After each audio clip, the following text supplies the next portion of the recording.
और पूर्व मुख्यमंत्री उत्तर प्रदेश। लखीमपुर खीरी की जो घटना हुई है उस पर और दूसरा जो यूपी की चुनावी राजनीति है, इन तमाम मुद्दों पर बात करेंगे अखिलेश यादव जी से। अखिलेश जी, जिस ढंग से लखीमपुर खीरी की घटना हुई है इस पे अलग अलग दावे किए जा रहे हैं, अलग अलग वर्जन आ रहे हैं, अलग अलग वीडियोज आ रहे हैं, आप क्या समझते हैं इस घटना को लेकर के? तो लखीमपुर में हुआ है ये तानाशाही का एक उदाहरण है। हिटलर शाही में भी ऐसा नहीं हुआ होगा जहां पर किसानों पर गाड़ी चढ़ा दी गई हो और गाड़ी चढ़ाने से कुचल जाने से किसानों की मृत्यु हुई है। वहां एक पत्रकार मरा है, गाड़ी पलटने से भी जो लोगों की जान गई है। तो जो लखीमपुर में हुआ है ये किसानों के साथ और किसानों के ऊपर इतना बड़ा अन्याय नहीं हो सकता था। जितनी निंदा की जाए वो कम है इस घटना को लेकर के। और तब जब इस सरकार में अहंकार भरा पड़ा है और अहंकार की वजह से जो स्टेट होम मिनिस्टर हैं उन्होंने एक दिन पहले धमकी दी, उनका वीडियो वायरल है जिस तरीके से धमकी दी गई है। और उसके बाद उनके बेटे, उनके साथी जो भारतीय जनता पार्टी के कार्यकर्ता हैं, उन्होंने गाड़ी से कुचल करके 4 किसानों की हत्या कर दी। सबसे पहले जिन लोगों ने हत्या की है उनको गिरफ्तार होना चाहिए और जिस तरह की भाषा का इस्तेमाल किया है गृह राज्य मंत्री ने, उनका इस्तीफा होना चाहिए। और इस सरकार में ये पहली घटना नहीं हुई है, ये लखीमपुर वही है जब देश और दुनिया ने जाना था कि एक महिला के साथ किस तरह का व्यवहार किया था, एक बहन के कपड़े तक फाड़ दिए गए थे चुनाव जीतने के लिए। इसलिए इस सरकार को तुरंत ही गृह राज्य मंत्री का इस्तीफा लेना चाहिए। जो दोषी हैं उनके बेटे और उनके साथियों को 302 में जेल भेजना चाहिए। लेकिन अजय मिश्रा का तो ये कहना है कि उनके बेटे वहां मौजूद नहीं थे और उनके पास जो लोग वहां मौजूद थे उनके पास हथियार थे, लाठियां थी, तो लाठियां और हथियार किस लिए हुए थे? तो उनकी तरफ से जांच पहले हुआ। सरकार और गृह राज्य मंत्री कुछ भी कह सकते हैं। जो वीडियो वायरल हो रहे हैं वो वीडियो वायरल में साफ दिखाई दे रहा है कि गाड़ी किसकी टकराई है, गाड़ी किसकी पलटी है और उसके बाद कौन लोग गाड़ी से निकल करके भागे। अगर कोई जिम्मेदार है तो गृह राज्य मंत्री का बेटा जो गाड़ी और उसके साथी लेकर के किसानों को कुचला है। ये कहाँ का लोकतंत्र है जब देश के प्रधानमंत्री अमेरिका में जाकर के कहते हैं कि हमारे देश का जीवंत लोकतंत्र है, जिंदा लोकतंत्र है। क्या जिंदा लोकतंत्र में यही परिभाषा है कि आप गाड़ी चढ़ा दोगे किसान के ऊपर, उसको कुचल दोगे गाड़ी से? ये परिभाषा है आपकी जिंदा लोकतंत्र की? जिस सरकार पे लोग भरोसा करने के न्याय मिले, क्या न्याय नहीं दे सकती है सरकार? सबसे बड़ी बात है कि लॉ एंड ऑर्डर पे जो दावा ठोकते हैं, कहते हैं हम दमदार सरकार हैं। यही दमदार सरकार है कि किसानों की जान ले लोगे आप? जो सभा करके अपनी बात कह रहे थे उनका कार्यक्रम खत्म हो गया, उसके बाद गाड़ी से कुचल दोगे, यही दमदार सरकार है तुम्हारी आपकी? पर अखिलेश जी वो कह रहे हैं कि हमने जांच बिठा दी, हमने मुआवजा दे दिया और इन्वेस्टिगेशन हो रही है पूरे मामले की, मुकदमा दर्ज कर दिया, तो अब क्या चाहिए? उत्तर प्रदेश की जनता पे भरोसा नहीं, उत्तर प्रदेश की जनता को भरोसा नहीं है। इसी प्रदेश में एक आईपीएस पे आरोप था कि उसने गोली मार करके एक की हत्या कर दी। और अगर आईपीएस पे आरोप ये था तो आईपीएस आज तक नहीं पकड़ा गया, फरार है। गोरखपुर की घटना आपके सामने है, 6 पुलिस के लोग जाते हैं और एक व्यापारी को पीट पीट करके मार देते हैं, उस पे उसकी हत्या हो जाती है। आज तक वो गिरफ्तार नहीं हुए, वो फरार है। किसकी जिम्मेदारी है जब आईपीएस फरार है? आपके 6 पुलिस के जो गोरखपुर में जिन्होंने हत्या की व्यापारी वो फरार है, किसान की जिन्होंने हत्या की वो फरार है। लगता तो ये कि सरकार जानबूझ करके उन्हें फरार कर रखा है, उनको पकड़ना सरकार नहीं चाहती क्योंकि सरकार की पोल खुल जाएगी, इसलिए सरकार नहीं उन्हें पकड़ना चाहती है। अखिलेश जी, दूसरा जो पॉलिटिकल पार्टीज के लीडर हैं, विपक्षी पार्टियां हैं, खासतौर से प्रियंका ने ये आरोप लगाया कि ये सरकार जो किसानों से नफरत करती है, उनको बिना किसी आदेश के, बिना किसी ऑर्डर के वहां पर उनको हिरासत में लिया गया और गिरफ्तार दिखा दिया गया है।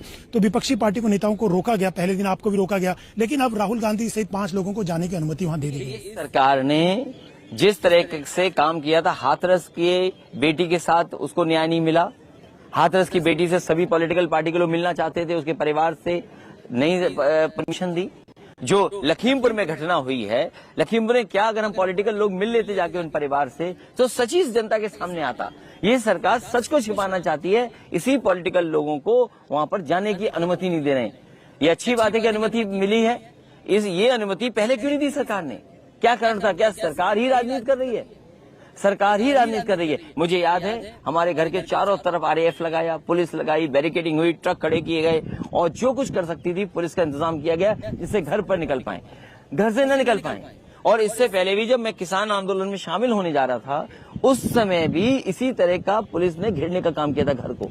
आखिरकार लोकतंत्र में पॉलिटिकल पार्टीज अपनी बात नहीं कहेंगे, लोगों से मिलेंगे नहीं, लोगों के बाद में अपनी सच्चाई नहीं सामने लाएंगे, तो यही लोकतंत्र है क्या इनका? पर उनका ये कहना है सरकार का और प्रशासन का कि आकर के राजनीति करेंगे विपक्षी पार्टियां, वहां माहौल ठीक नहीं है, इसलिए धारा 144 लगी हुई थी, इसलिए रोका गया। सच्चाई ये है कि भारतीय जनता पार्टी सच्चाई को दबाना चाहती है, सच जनता के सामने ना आ जाए। भारतीय जनता पार्टी के लिए झूठ बोलते हैं। भारतीय जनता पार्टी के लोग इसलिए नहीं जाने देना चाहते पॉलिटिकल लोगों को, जिससे कि उनकी सच्चाई का सामना हो जाएगा, सच्चाई बाहर आ जाएगी, उनकी पोल खुल जाएगी। अपनी पोल खुलने से और उनके पोल के खुलने के डर की वजह से किसी पॉलिटिकल पार्टी को नहीं जाने देना है। प्रियंका गांधी का एक फोटो वायरल हुआ, झाड़ू देते हुए, सफाई करते हुए सत्याग्रह उन्होंने किया कि वहां पर जहां पे वो रखा गया वहां साफ सफाई नहीं थी, उसको लेके भी अलग अलग सवाल है। आप किस ढंग से देखते हैं इसको? देखिए, उस पर कोई बहस नहीं है कि सबको गिरफ्तार किया गया, किसी को कहीं रखा गया। हम लोगों को तो वहां रखा गया जहां छोड़ दिया गया, पुलिस ही नहीं थी। एक लेकर के जाकर के फेंक दिया कि ये आपकी जेल हो गई है, इसी में आपको रहना पड़ेगा। तो जब सरकार के पास कोई इंतजाम ही नहीं है, सरकार प्रिपेयर्ड नहीं है, केवल सरकार इसलिए प्रिपेयर्ड है कि कोई पीड़ित परिवार से न मिल ले। पूरी फोर्स इसलिए लगा रखी है, पूरा इंतजाम लगा रखा है कि कोई पीड़ित परिवार से मिल ना जाए। पर प्रियंका को लेकर राहुल गांधी ने कहा कि एक महिला के साथ ठीक से व्यवहार नहीं किया गया, जिसने प्रियंका के साथ पुलिस ने किया। ये बेटी का यही तरीका है काम करने का, हाथरस की बेटी हो या आपके कहीं भी अन्याय की बात हो। मैं जानना चाहता हूँ, गोरखपुर में अभी हत्या हुई है, मुख्यमंत्री का गृह जनपद है, 6 पुलिस वाले जाते हैं, 3 व्यापारियों को पीटते हैं, पीटते पीटते उनकी जान चली जाती है। अभी भी पुलिस के लोग फरार हैं।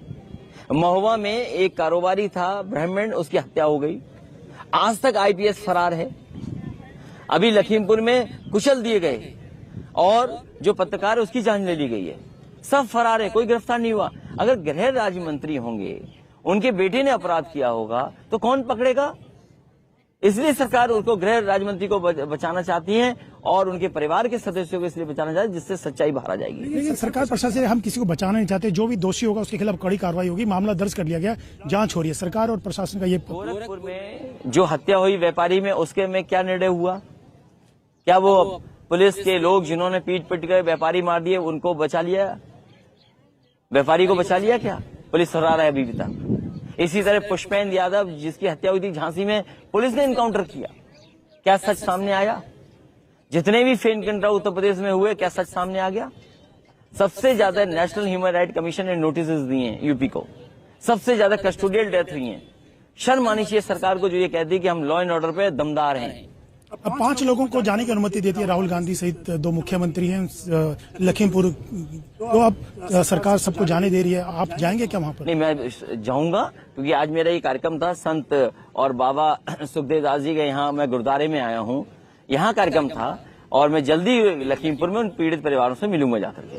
दूसरा, एक प्रियंका गांधी ने आरोप लगाया है कि विपक्ष को जब सड़क पे उतरने की जरूरत है तब विपक्ष जो है सड़क पे उतरने की बजाय न अखिलेश सड़क पे दिखाई, जमीन पे दिखाई देते हैं, न मायावती दिखाई देती हैं। वो कमरे में बंद थी इसलिए नहीं पता होगा उनको। सबसे ज्यादा संघर्ष समाजवादियों ने किया है और समाजवादियों पे ही मुकदमे, समाजवादियों पे ही लाठी पड़ी है। इसलिए किसी को टिप्पणी करने की जरूरत नहीं है कि कौन क्या कर रहा है। आप क्या कर रहे हैं वो आपको अपना बताना चाहिए। दूसरी पार्टी के नेताओं पर उंगली उठाने का कोई आपको हक नहीं है। अखिलेश जी, अब यूपी की चुनावी राजनीति की बात कर ले, क्योंकि चुनाव भी सर पर है, चुनाव पूरा माहौल चल रहा है।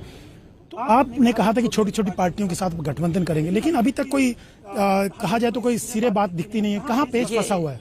नवरात्र, क्योंकि कोई ओवैसी के साथ दिखाई देता है बैठे हुए। 6 दिन आने शुरू होने जा रहे हैं। नवरात्र में लोग मानते हैं कि शुभ कार्य शुरू होना चाहिए, इसलिए नवरात्र में बहुत जल्दी आपको सूचना हो जाएगी। नवरात्र में ही मैं विजय रथ लेकर के चल रहा हूँ और नवरात्र में ही बहुत सारे गठबंधन जो हो रहे हैं उनकी जानकारी आपको हो जाएगी। लेकिन छोटे छोटे दल तो ओवैसी के साथ बैठे हुए दिखा देते हैं, चाहे राजभर की बात करें, आपके चाचा शिवपाल भी बैठे हुए। ये पॉलिटिकल एक्सरसाइज लगातार चलती रहती है, लेकिन उत्तर प्रदेश की जनता भारतीय जनता पार्टी को हटाना चाहती है। ये लॉ एंड ऑर्डर में फेल है, किसानों को हक देने में फेल है, किसानों की पैदावार नहीं दे पाई है सरकार। आज धान क्या हिसाब बिक रहा है?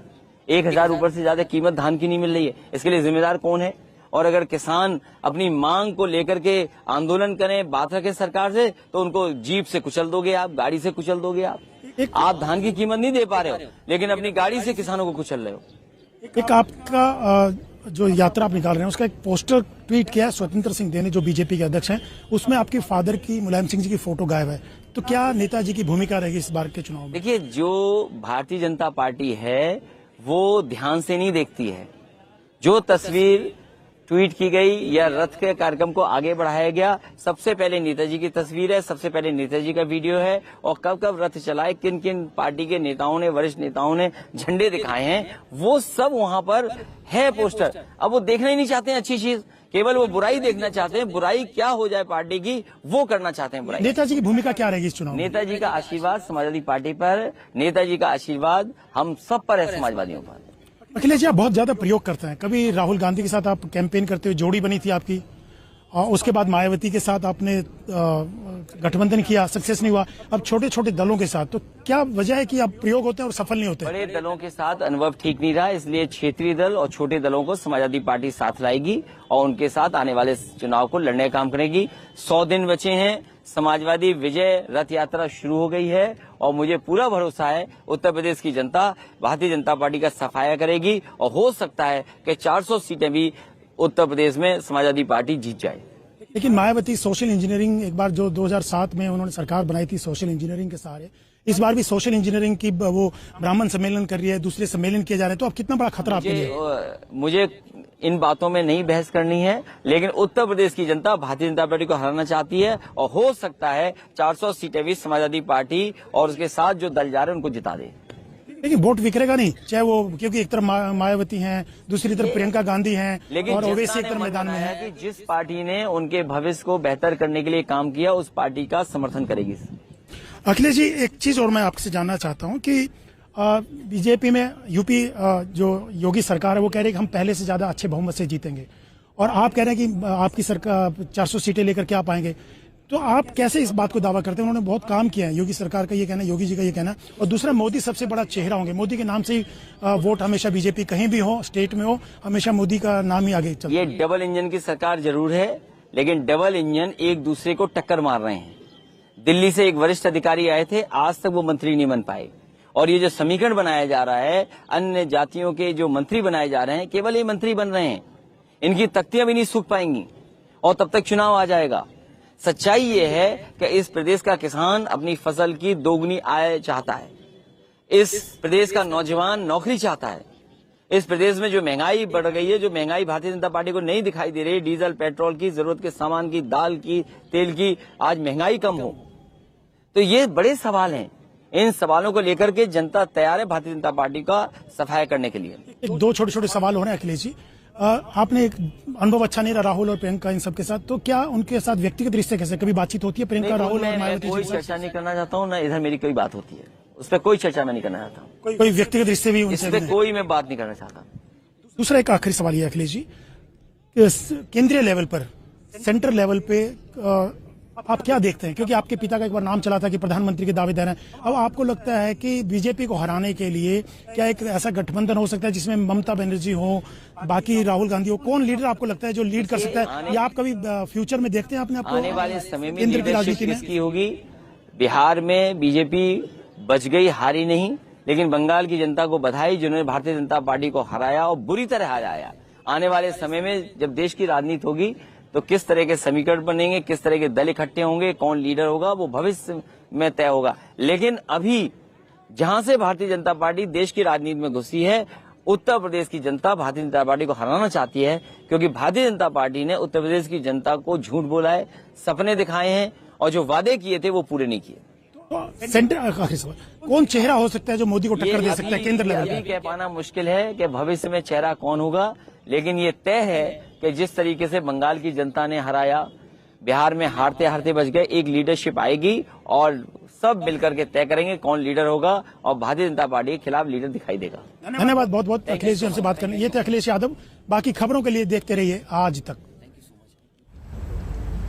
तो उत्तर प्रदेश में अपनी जीत का दम दिखाते हुए अखिलेश यादव, और इस बीच आपको बता दें राहुल गांधी पहुंच चुके हैं लखनऊ एयरपोर्ट। आपको हम सीधे तस्वीरें लखनऊ एयरपोर्ट की दिखा रहे हैं। आप देख सकते हैं राहुल गांधी जो है वो पहुंच चुके हैं लखनऊ एयरपोर्ट। और हालांकि इस बीच जो खबर आ गई, जो डेवलपमेंट है वो ये कि अब यहां से वो लखीमपुर सीतापुर जाएंगे। थोड़ी देर बाद लखनऊ से सीतापुर जाने का इनका प्रोग्राम है। इनके साथ दो और मुख्यमंत्री जो हैं वो यहां पर है। सीतापुर में प्रियंका को ऑलरेडी वहां पर रखा गया है। और उनसे मुलाकात की बात कही जा रही है। सियासी दलों को लखीमपुर जाने की इजाजत है। उन्होंने कहा था कि भाई जब बाकी सियासी दल लखीमपुर जा सकते हैं तो